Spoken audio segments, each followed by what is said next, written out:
खालीपन आमतौर पर नेगेटिव खालीपन का एक नकारात्मक संदर्भ होता है।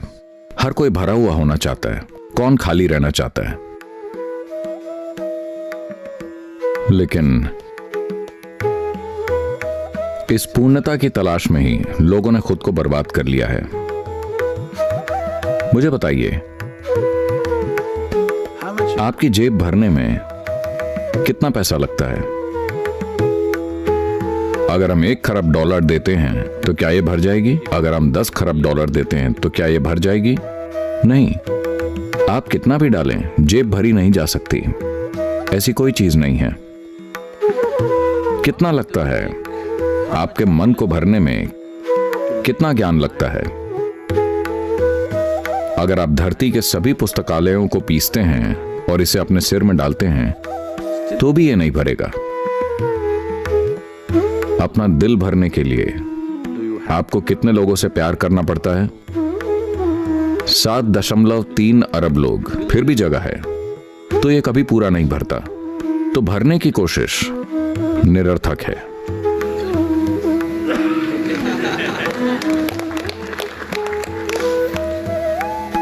खालीपन हमेशा पूर्ण होता है।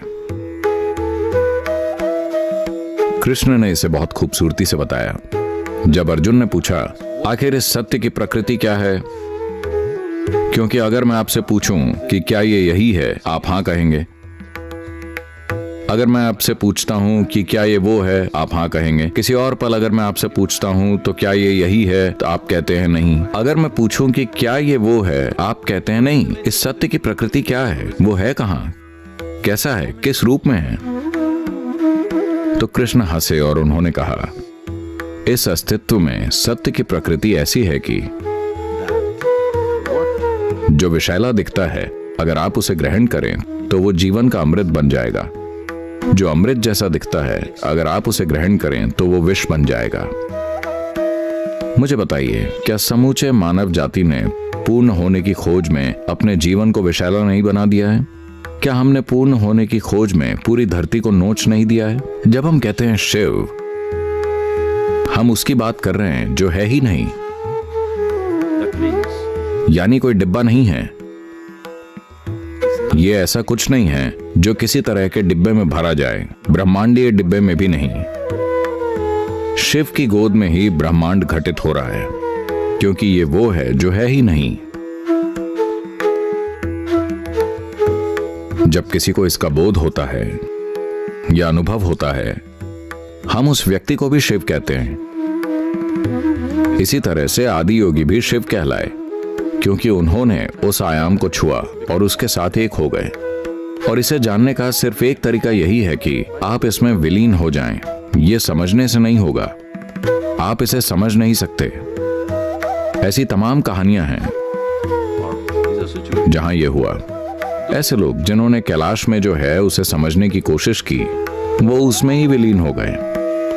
14 साल पहले जब मैं पहली बार कैलाश गया और प्रत्यक्ष देखा, तब से मैं हर साल जा रहा हूं। पहले 2-3 बार जब मैं गया, वहां जो घटनाएं हो रही हैं, फिर मैंने कुछ लोगों के साथ योजना बनाई, चलो यहां आते हैं और 3-4 महीना यहां रहते हैं, हम पता लगाएंगे कि ये आखिर है क्या। जब मैंने उसके कुछ आयामों को छुआ तो मैं जान गया कि जब तक मैं इसे यहां समाप्त नहीं करना चाहता, आपको ऐसा प्रयास नहीं करना चाहिए। तो अब मैं बस जाता हूं, बस विशाल उपस्थिति का आनंद लेता हूं और वापस आता हूं। क्योंकि अगर आप उसे समझने की कोशिश करते हैं तो इसे करने का एकमात्र तरीका इसके साथ विलीन होना ही है। अभी इसका समय नहीं आया है। शिव का मतलब, इसका बहुत सुंदर वर्णन किया गया है और आज मॉडर्न फिजिक्स ये बहुत सुंदर तरीके से कह रहा है। जैसा ये पारंपरिक तौर पर योग संस्कृति में कहा जाता रहा है, शिव शव की तरह है। शव मतलब मृत देह, यानी कि निष्क्रिय। वो सक्रिय नहीं है, बस निष्क्रिय। सर्वोच्च ऊर्जा लेकिन निष्क्रिय। तो कहानी कुछ इस तरह है, शिव बस वहां लेटे हुए थे। शक्ति जो उनसे ही निकली हैं, वो वहां आई और नृत्य किया और वो अचानक जाग गए। क्योंकि शक्ति ने उनके शरीर पर नृत्य किया तो वो गर्जन करते हुए जागे, तो हमने उन्हें रुद्र कहा। फिर वो थोड़े शांत हुए तो हमने उन्हें हर कहा। फिर वो वास्तव में स्थिरता की एक शाश्वत अवस्था में स्थापित हो गए तो हमने उन्हें सदाशिव कहा, मतलब जो हमेशा शिव हैं। ये तुलना की गई है। आज परमाणु वैज्ञानिक, मेरा मतलब वो नहीं, आज परमाणु मतलब लोग सोचते हैं कि ये सब ऊर्जा के बारे में है, उस संदर्भ में नहीं। मूलभूत भौतिकी इस बारे में बात कर रही है। अगर आप वैक्यूम अवस्था बनाते हैं, यानी कि जहां बिल्कुल कुछ भी नहीं है, और उसके अंदर नहीं, उसके चारों ओर अगर आप कुछ विद्युत आवेश छोड़ते हैं तो अचानक वर्चुअल प्रोटॉन्स और वर्चुअल न्यूट्रॉन्स वैक्यूम स्थान में पैदा होने लगेंगे। एक ऐसे स्थान में जहां बिल्कुल कुछ भी नहीं है, विद्युत आवेश भी नहीं, विद्युत आवेश सिर्फ उसके चारों ओर नृत्य कर रहा है। इसकी मदद से वर्चुअल प्रोटॉन्स और वर्चुअल न्यूट्रॉन्स बनते हैं। इसका मतलब है कि उस पूर्ण शून्यता में कुछ पैदा करना संभव है। तो पारंपरिक रूप से ऐसा कहा जाता है, शिव पूरी तरह से निष्क्रिय लेटे हुए थे। आप भारत में इस तरह की छवियां देखेंगे, शिव ऐसे लेटे हुए हैं जैसे मृत हों। शक्ति उनकी छाती पर खड़ी है और नाच रही है। उन्होंने इस तरह के चित्र बनाए। जब शिव का प्रभाव हुआ तो अचानक इस निष्क्रिय स्थान का गर्जन के साथ सक्रियता में विस्फोट हुआ। इसलिए उन्हें शुरुआत में गर्जन करने वाला या रुद्र कहा गया।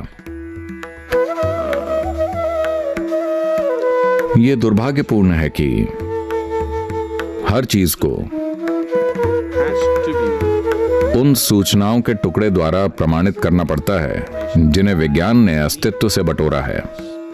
यह टेक्नोलॉजी के लिए कीमती है, लेकिन आत्मज्ञान के लिए नहीं। दुनिया के शीर्ष वैज्ञानिक जानते हैं कि उन्होंने कुछ भी नहीं जाना है। सिर्फ पुस्तक पढ़कर बने वैज्ञानिक ही सोचते हैं कि वो सब कुछ जानते हैं। दुनिया के सर्वोच्च वैज्ञानिकों ने घोषणा की है, न सिर्फ हम जानते नहीं हैं बल्कि जानेंगे भी नहीं। वो कह रहे हैं क्योंकि वो जानते हैं कि खोज के वर्तमान साधनों के साथ ये कहां तक जाएगा, कहां रुकेगा। आप इस कार्य प्रणाली के साथ इस्तेमाल का तरीका जान सकते हैं, लेकिन समझने का तरीका नहीं। आपको इसे समझने की कोशिश नहीं करनी चाहिए, आपको इसमें स्थिर होना चाहिए। अगर आप इसमें स्थिर हो जाएं, स्थिर हो जाएं, स्थिर हो जाएं, तो ये बोध के मूल तक जाएगा। कितनी जल्दी या कितना समय लगेगा, कितने साल लगेंगे, ऐसी कोई चीज नहीं है। अगर आपके पास जरूरी तीव्रता है तो ये एक पल में स्थिर हो सकता है, या इसमें 100 जन्म लग सकते हैं। समय तीव्रता और एकाग्रता के स्तर पर निर्भर करता है। इसमें सारी समस्या यह है कि ज्यादातर लोग, क्योंकि दुर्भाग्य से शिक्षा बुद्धि के बारे में है, ये हमारी बुद्धि के केवल एक आयाम को पोषित कर रही है जिसे हम तर्क कहते हैं। इस वजह से हम सब कुछ तार्किक रूप से समझने की कोशिश कर रहे हैं। यह अपने आप में एक बड़ी रुकावट है जब तक आप अपने स्वयं के तर्क में बंद हैं। जीवन का जादू आपके सामने खुद को उजागर नहीं करेगा। यही कारण है कि प्रक्रिया को इस तरह से तैयार किया गया है। आप बस स्थिर हो जाएं। आप कहीं भी जाने की कोशिश ना करें, इसे बस स्थिर होने दें। जो अंदर से स्थिर हो जाता है वो गलत जगह पर नहीं जा सकता, है ना? अगर आप बाहर जा रहे हैं तो आप गलत जगह पर जा सकते हैं। आप भीतर की ओर मुड़ रहे हैं, आप गलत जगह पर जा ही नहीं सकते। आप जितनी गहराई में उतरते हैं आप सिर्फ स्रोत तक ही जा सकते हैं, आप कहीं और नहीं जा सकते।